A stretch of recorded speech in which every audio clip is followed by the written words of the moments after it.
Okay. Here we go.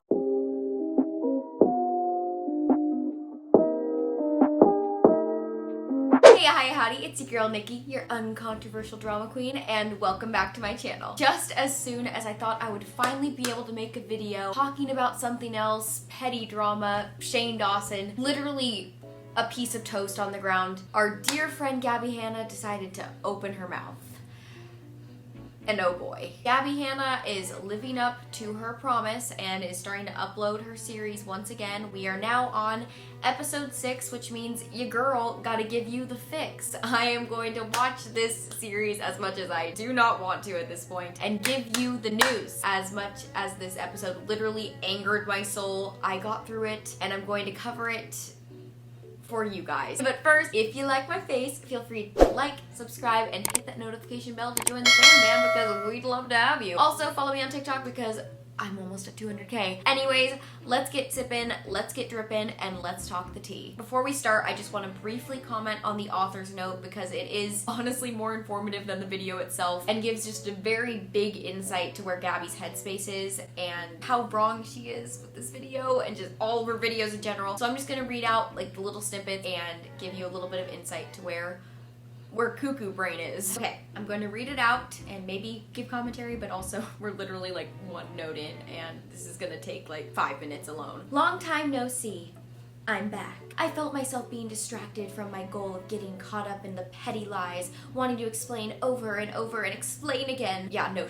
And then I remembered why I did this series, so I could say my piece and never look back. Little Hannah Baker over here. Everything I wanted to say has been said in these vlogs. I can't control whether or not people listen, but repeating myself isn't going to change that. Literally this whole series has been Gabbie repeating herself like a freaking broken record. Keep reading, Nikki, just keep going. This is for me and my fans, whatever fans are left, and for anyone else who really cares to listen. I've done everything I can to remain civil and calm the waters, but she never stopped attacking. Oh my god, can you shut up? Literally, I want to scream, be like, shut the front door. Where my lack of defense was an admission of guilt. So here I am, doing the thing I never wanted to do. I literally want to puke. Like, the lies. The next one is just stupid. Like, she literally is like, I removed all personal stories and I need to vent out, but those are the ones that end up in the folder on the hard drive. There was a typo there earlier. She changed that because there was a huge ass typo. It made no sense. And I'm like, Gabbie, the least you can do is at least check your spelling. Just want to put that out there. Okay, I'm just gonna like brief over, summarize the last bit because again, I don't need this taking up freaking 10 minutes of the video. She addresses that Jessie did say that she never wants to talk about Gabbie Hanna again. No matter what Gabbie says, is not gonna make another video. So we'll see where Jessie's morals lie. Gabbie's basically saying, yeah, right, that's not gonna happen. Like, oh my god, I can't. She basically says she's lying, that everyone is against her, blah, blah, blah, blah. She's the victim. Gabbie Hanna style. She ends it with saying, she said her side over and over, and now I've said mine. Let's see if that can be enough. Okay, let's go ahead and hear Gabbie's side. And so we start the video with yet again another ADHD vlog. I am kind of a sucker, but I'm gonna have a good night's sleep, baby. All right, let's get it. Well, like we're 30 seconds in and I feel like I am literally overdosing on ecstasy. I get really anxious. Ugh. She's literally just ranting and like talking nonsense about how she's excited about mattresses. Her joy about being scammed is like a 5-year-old going to Disneyland. It makes no sense and I'm just left mentally drained and we are literally less than 3 minutes in. Then she's getting comfortable on her little stoner bed. She's freaking out because she can't find her phone, which like your girl can relate, but also being like, oh, I need it. No, I don't. I don't care. Oh my god, my phone!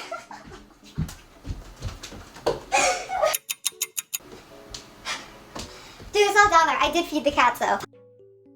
Dude. And the laughing tone combined with that is just like so uncomfy with all the stuff and crap that has been coming out about Gabbie the past month. It's just like, check the vibe, change the vibe, just do something to the vibe because this was not it. I've never once needed my phone and had it. I know it's in here too. It has to be. It didn't go anywhere. What the This is wrong. Purple mattress probably took it. And then Gabbie goes into a weird rant after finding her phone about Prince William again. First off, literally the freaking thumbnail of this video is Jessie Smile's freaking field day. No one's gonna care about Gabbie Hanna and her Prince William beef. But my friend Prince William, is it racist? Like, dude, I hate the media. The media hate it so much. Ugh, you literally are spending so much time talking about nonsense when that is not what anyone came for. In the process, she goes into this like crazy Gabbie Hanna side again, which just makes the whole world uncomfy because it's like Joker brain times 10, and I cannot take it. I'm saying weird shit now. Okay. Woo, come back. Come back! Then she goes into appearance once again because that's like her big point, how the media warps appearance and is like hates women and hates bald men. I swear to God, Peyton wasn't on my mind when I was feeling this. In their head, they're like, God, I'm bald, dude. She brings up the nose again, which she relates to Prince William, but honestly, I kind of think it's relating to her because like no one's talking about Prince William's nose. Whatever facial features you might see that might reflect on yourself. A nose, for example. Like if you were a guy who was uncomfortable with his nose, well now it sounds like I'm just making fun of Prince William's nose.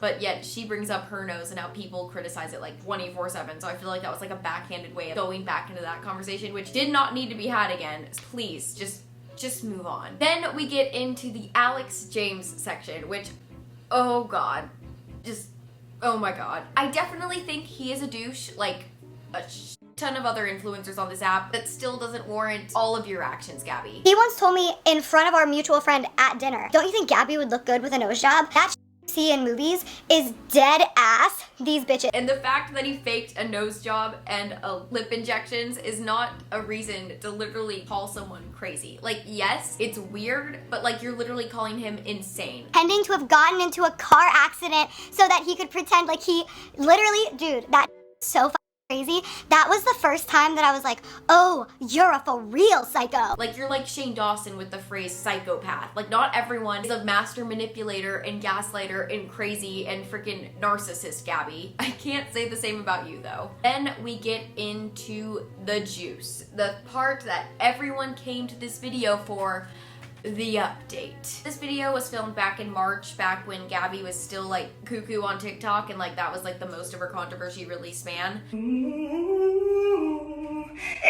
enough? Now, this is an update to the Jessie Smile situation as recorded of July 24th, 2021. Okay, literally right out of the gate, I thought her first point was just like, stupid. If she doesn't directly talk about me, she makes sure to leave a very specific clue that it is about me. I just strongly dislike when YouTubers say, welcome back to my channel. Literally so many YouTubers say that. Yes, I guess people did spark hate towards Gabbie because of it. They inferred that it was Gabbie because there's a connection between them already, but it's like so many YouTubers say that. I say that. Jessie pretty much just called out half of YouTube. And she talks about how that video was just supposedly taken down by Jessie and how it's like just a crazy coincidence and it couldn't have been a coincidence, where Jessie literally explained in her video that she took down videos like that because she felt like she was being a bad person or being petty or being dramatic, and she wanted a different image for herself. So really, Jessie already explained herself for this whole point. When I posted my video about Gabbie, I did not expect for it to garner the attention that it garnered. It was very, very intense for me. Over 6 million people have seen that video that I posted about Gabbie, which is an insane and extremely intimidating number. And full disclosure, there's a lot of videos I don't like on my channel. Frankly, I wish I could delete all my story times, but I feel like my followers would be very upset with me.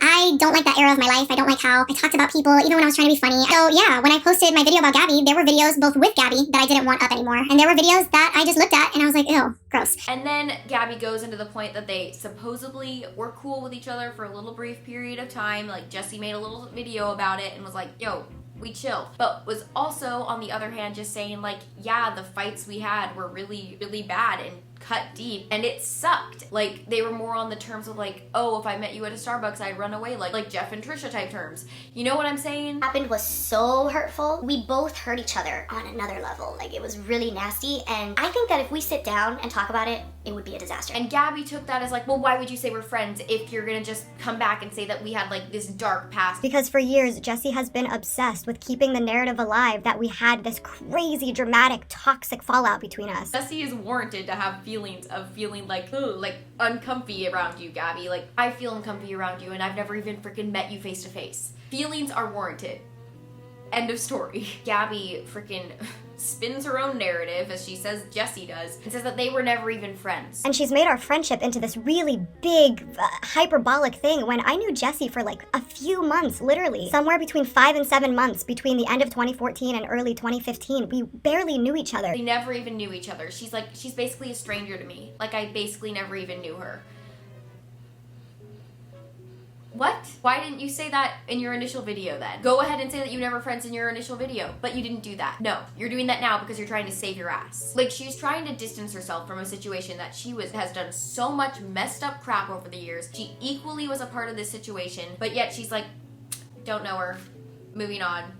Bye. And then she goes into the fact that Jessie made videos about her, and she was like way more obsessed with her than Gabbie was with Jessie, which, yes, Jessie made videos about you, inferring about you. She made tweets inferring about you. But you made literal videos talking about Jessie, tweets, Instagram stories, and then a literal freaking article straight up addressing Jessie's name, drawing her through the mud, and being a freaking terrible friend. But you know, you never were friends to begin with, so I guess it was fine. It seems like if anyone's the one who's digging stuff up, it's you, Gabbie. And then she brings up her numerous examples on the screen that literally don't even relate to the situation again, of tweets Jessie supposedly talking about Gabbie and being this terrible friend and this master manipulator narcissist. Not a single Gabbie was in any tweet. Yes, they most definitely inferred that they were about Gabbie. Only hard fans would be like, oh my god, now we gotta like beat up Gabbie. You know what I mean? Like, it's like not that deep. And like, stop using evidence that does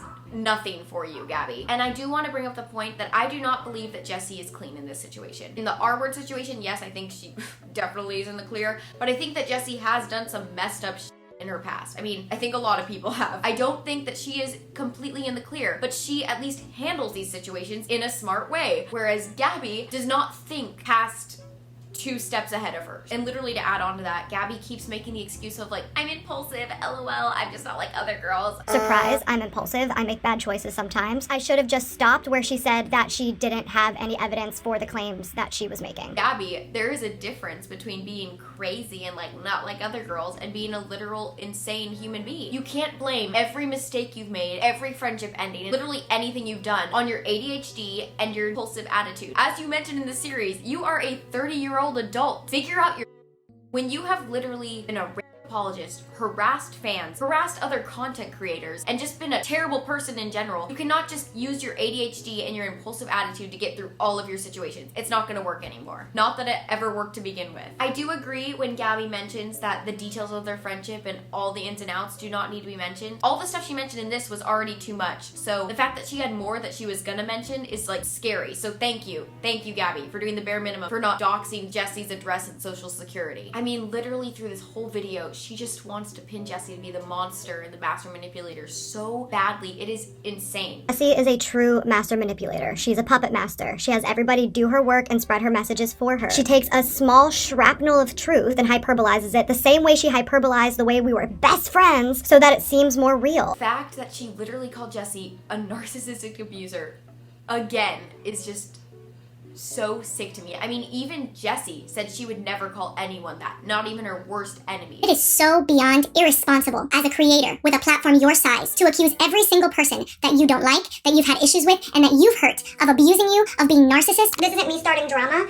This is me responding to abuse since 2018. And then she goes into the Jen Den points, which makes literally, I'm an idiot, but like, they just made no sense to me. Jessie explained in her video that yes, she did have control of Jen's Twitter for a while, and she did make some comments about Gabbie, but that was only for a brief section of time, and she got off of it. Everything I've ever said on Jen's account, deleted. I never left a tweet up. So everything that she's talking about, Jen herself said. And she's trying to put this clip of me saying like, yes, I used to log into Jen's Twitter account and paint it as if these tweets are me. Gabbie, no. And Jen herself tweeted, yeah, I said that, and I'd say it again. The fact that Gabbie keeps saying these are all Jessie. Jessie's the one who's been doxing me on Jen Dent's account. No, it's not. It's Jen Dent. Make an expose on her at this point, but leave Jessie alone. She gets really pissed that Jessie's believing that Gabbie should be deplatformed. And has admitted to literally just wanting to take everything from me, to deplatform me, because I hurt her feelings. I'm sorry, Gabbie. It's not just Jessie who thinks that. I mean, you know it's bad when a wellness check is sent to your house because people are concerned about your well-being. When you were on Onision levels of the insane institution coming to your house to check on you,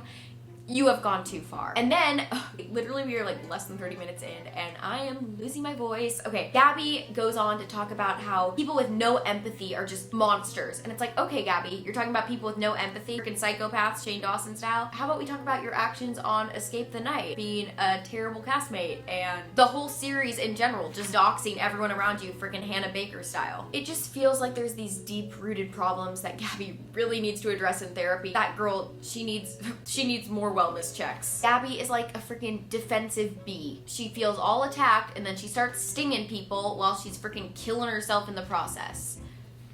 Wow, that was poetic. And then she's pinning all of the drama channels flocking to Gabbie, all of her scandals, all of the reason why the internet hates her on Jessie, which I'm like, girl, no. And she literally will not stop until she takes everything from me. And everybody knows that all of the T channels will 1000% go against me. They will completely ignore facts and evidence as long as it's a way to drag me because it's highly profitable to do so. I will literally get accused of disrespecting a murder victim on a very viral scale and lose friends, sponsorships, and a record deal over it. You have done so much to warrant your little downfall digging of the grave in this series alone. So the fact that you're pinning all of your downfall on Jessie is BS. Finally, at 32 minutes, the update is over. Honestly, I kind of wish it was longer because we're back to crazy Gabbie Hanna ADHD brain, but at the same time, I really don't know how much more of that I could have handled, so yeah. Oh, the Vine days were like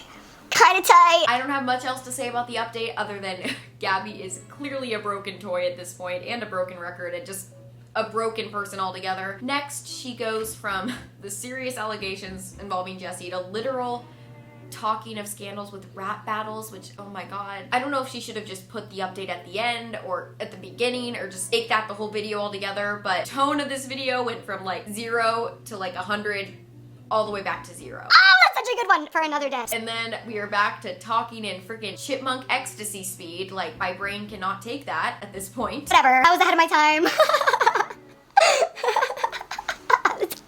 And at this point is when I realized that I think I like Gabbie in the voice notes update style when she is just not present on the screen. And then she talks about the hate that she did receive from Jessie, and it was like a pretty petty kind of high school bully Regina George type comment. She literally called me a pathetic wannabe. Again, I do not think that Jessie is a saint. I think now she's in a better place with her soon-to-be kid and is in a more mentally stable headspace, but again, I don't think she is the best person, but I think a lot of influencers aren't the best person. She has at least kept her head on pretty straight and is staying out of drama for the most part besides this Gabbie crap. Gabbie maybe would have some fair points if she wasn't insane in all of her approaches of them. Now we are at the point where my sanity and Gabbie's sanity has just flown out the window. Whoa!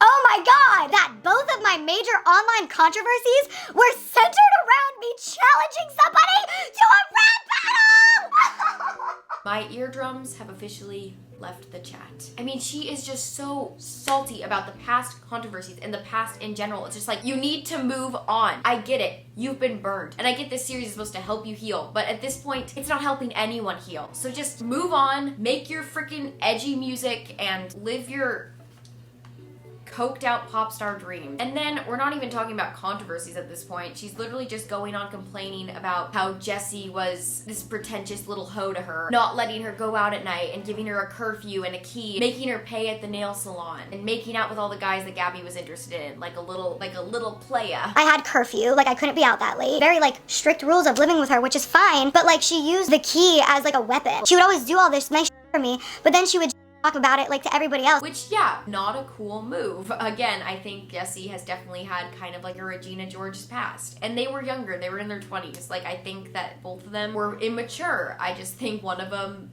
matured and one of them honestly probably downgraded to like 16. And then she goes on the fact that she says that she just seeks out these abusers in her life because of her past abuse as a child. So much of my life as an adult was mimicking the treatment that I was receiving as a child. I get that, like, yeah, that is like a thing that happens when you are abused as a child, but that also is a sign that you need to get help and not cope through your crazy-eyed TikToks and a disturbing expose series on YouTube. Go heal your brain so you can heal that pain. And then, Oh, this one made me angry. She brought up Jenna Marbles. Of course, she had to bring out the most unproblematic queen of them all to try to save her ass in this freaking whole situation. Jenna and I had started hanging out a bit, and then every time I would post about it on Snapchat, like Jessie would hit me up. So then there was one Saturday where I hit up Jessie and I asked her to hang out, and she didn't answer me. So then I went to Jenna's house that night, and then Jessie hit me up while I was there because we were Snapchatting there. I don't know. Brought her up. She made her a little point in her series because of course Gabbie had to reel in someone who had no warrant to be in it. That is besides the point. I'm going to keep my composure. And again, I'm going to reiterate this for a third time. I think that Jessie has had some things she's done. The whole situation is it's not cool. Bad on you, Jessie Smiles. But, however, big ass but, it is not a reason to slide off all the other problems that you have created for yourself, Gabbie, and the fact that you were a apologist. I mean, before the whole R-word debacle, I honest to God think that Gabbie and Jessie were just a pinnacle of high school petty ass drama that had no warrant to be existing, no warrant to happen, but it was there because they both liked attention and both liked the drama, as both of them have mentioned before, and both of them just lied, being like, I don't want the drama, I don't want this, where they clearly were both fishing to get more drama spewed up between them. And I am sorry, but the blackmail that was used as evidence is not blackmail. It was Jessie being like, listen, you made a video about me, and if you don't take it down or edit it, I'm going to have to respond. Gabbie has said more blackmail than this to Jessie. The fact that she uses this as evidence again, don't get me started. And then like, I don't even know. It's not blackmail. And then she goes off the rails, completely off the track, talking about floppy paper and toilets flushing. Like her career. This is the floppiest piece of paper. I still can't see shit. I had some dip. I'm waiting for the toilet to stop flushing, actually. And then she does address the Jessie threat that Jessie did address in her own video, so it's not like mind-blowing news that Jessie was like, I'm gonna freaking mess up your face, pew pew, you know, through like a voice note. Basically, Gabbie uses this as evidence of Jessie being cuckoo and is like, I had to reach out to her in an email, she blocked me right after that. Don't ask where I am, don't ask what I'm doing. And I'm like, you said you wanted to get food and drinks. So she sent me the 6-minute long voice note and then blocked me. So then I sent her an email because I'm not cool with that. If you're gonna say some vile ass after you threaten to hit me, I will find another way to contact you. I almost said, are you crazy? But that's not fair to crazy people. Like, are you evil? Jessie left the situation because she knew she was unstable and was like, listen, I need to leave. I know this is not good for me. Gabbie was pissed about this, but Gabbie in multiple situations was like, I can't talk right now. I'm unstable. I'm unwell. So the fact that you're pissed because she wouldn't talk to you when it was convenient to you is not cool. She literally calls Jessie an evil narcissistic abuser again while she goes into the freaking scariest psychotic Joker laugh I have ever heard. Are you evil? And then she says, I never spoke Jessie's name. I never once spoke the word of Jessie. Great, you never spoke her word. But you did mention her name in a freaking article, whereas Jessie never spoke your name either. She inferred, yes, she did that multiple times, but so did you, Gabbie. The fact that you're like, it's this back and forth. You were part of the back and forth. You were not this little saint where Jessie was your little narcissistic abuser. You guys were both in the wrong. Until the R-word apology, where you were clearly the one that took the first place of in the wrong. And to finish off this train wreck of a video, she goes off just to really reiterate the point that Jessie's just that narcissistic abuser of all of our nightmares, and then goes on a weird ass rant about Ring doorbells and sniffing weed. Jessie's a narcissist, dude. We bought a Ring doorbell. We have, I thought that was my weed that smelled that good. It's actually those essential oils. And if you thought that this video was miles too long, you thought wrong, because she finishes the video with a big old subscribe for part 2 screen right in our faces. I could barely keep up with part 1. We did not need a Gabbie Hanna Avengers Endgame to finish your little petty past, but here we are. That was the recap of the movie-length Gabbie Hanna series, part 6, part 1. I have so many thoughts, but I feel like I already spewed out so much nonsense at this point that I'm going to have to edit tomorrow. Let's just finish her up and say that was about as effective as this freaking video. Part 6 is done. So yeah, that was part 6 of Gabbie Hanna's Pity